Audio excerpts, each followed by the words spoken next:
గాంధీ భవన్లో పెట్టుకోలే కదా మీరు. అక్కడ ప్రజెంటేషన్ ఇచ్చింది ఆఫీసర్లు, ఇరిగేషన్ డిపార్ట్మెంట్ ఆఫీసర్లు, సచివాలయం నుంచి వచ్చిన అధికారులు.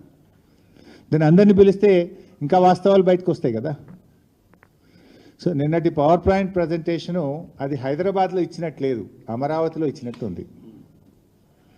ఆ పీపీటీ చూసిన వాళ్ళకి ఏమనిపిస్తుంది అంటే ఇది తెలంగాణ ప్రభుత్వం తయారు చేసిందా లేక చంద్రబాబు నాయుడు గారు తయారు చేసి అమరావతికి వెళ్ళి నాకు పంపిండా అనేటువంటి అనుమానం మాత్రం ఎవరికైనా కలుగుతుంది.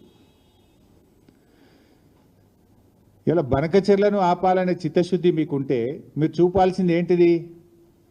ఆంధ్రప్రదేశ్ ప్రభుత్వం, చంద్రబాబు నాయుడు గారు కేంద్రానికి రాసిన లేఖలు, జలవనరుల శాఖకు రాసిన లేఖలు, బనకచెర్లను ఆయన ఏ రకంగా ముందుకు తీసుకుపోతున్నాడో చూపించాలి. అది చూపించిందా మీరు? దాని గురించి ఎక్కడా ప్రస్తావన లేదు. చంద్రబాబు గారు బనకచెర్ల మీద కేంద్రానికి రాసిన లేఖలు కానీ, ఆయన మాట్లాడిన మాటలు కానీ నీ పవర్ పాయింట్ ప్రజెంటేషన్లో ఎక్కడ నువ్వు చూపలేదు, దానికి స్థానం దొరకలేదు. ఇప్పుడు కాళేశ్వరం ప్రాజెక్టును అడ్డుకున్నాడు చంద్రబాబు నాయుడు, పాలమూరు ఎత్తిపోతల పథకాన్ని, దిండి ఎత్తిపోతల పథకాన్ని, తుమ్మిళ్ళ లిఫ్టును, భక్తరామదాస్ లిఫ్టును, ఎన్నో తెలంగాణ ప్రాజెక్టులను నేను అడ్డుకున్నాడు. దానికి ఎందుకు నీ పీపీటీలో చూపించలేదు? ఆంధ్రప్రదేశ్ ప్రభుత్వము మన తెలంగాణ ప్రయోజనాల్ని ఎలా దెబ్బగొట్టిందో ఒక్క ముక్కనన్నా చూపించినావా నేను? అంటే బనకచెర్ల గట్టే బాబేమో రేవంత్ రెడ్డికి బంగారమో లెక్క కనబడుతుండు. బనకచెర్లను ఆపాలని పోరాటం చేస్తున్న బీఆర్ఎస్ పార్టీ ఏమో ఈయనకు సచినపాము లెక్క కనబడుతుంది. మరి సచినపామే అయితే ఎందుకు కళలు కూడా బీఆర్ఎస్ పార్టీని కలవరిస్తున్నావు? అసలు నువ్వు ఉపన్యాసం ఇస్తే కేసీఆర్ పేరెత్తకుండా, బీఆర్ఎస్ గురించి మాట్లాడకుండా ఏదైనా ఒక ఉపన్యాసం మాట్లాడతావా నువ్వు? అసలు నీకు నిద్రలో లేపితే కూడా బీఆర్ఎస్ యాదికి వస్తుంది, గులాబీ జెండానే కనబడుతుంది నీకు.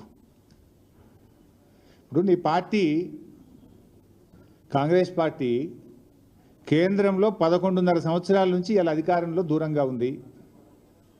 అనేక రాష్ట్రాల్లో కాంగ్రెస్ పార్టీ అధికారం కోల్పోయింది.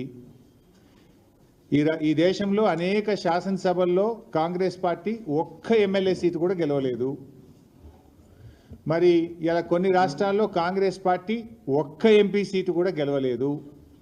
అంత మాత్రాన నీ కాంగ్రెస్ పార్టీ చచ్చిన పామైందా? నేను అడుగుతా ఉన్నా. నువ్వు పీసీసీ అధ్యక్షుడిగా ఉన్నప్పుడు ఈ రాష్ట్రంలో ఉప ఎన్నికలు జరిగితే నీ అధ్యక్షతన జరిగిన ఎన్నికల్లో కాంగ్రెస్ పార్టీ డిపాజిట్ గల్లంత అయింది. అప్పుడు కాంగ్రెస్ పార్టీ చచ్చిన పామైందా? ఈ చచ్చిన పాము లాంటి చౌకబారు ముచ్చట్లు మాకు చెప్పకు, నీ రాహుల్ గాంధీకి చెప్పుకునేది ఉంటే. ఈ అతి తెలివితేటలు అవసరం లేదు మిస్టర్ రేవంత్ రెడ్డి గారు. నువ్వు మొన్న ముఖ్యమంత్రి అయిన తర్వాత నీ సొంత జిల్లాలో కూడా బీఆర్ఎస్ పార్టీ ఎమ్మెల్సీ గెలిచింది, గెలవలేదా మొన్న? అహంకారంతో మాట్లాడితే ప్రజలు నిన్ను అత్తపాతాల లోకానికి దొక్కుతారు బిడ్డ, జాగ్రత్త అని హెచ్చరిస్తా ఉన్నా నేను.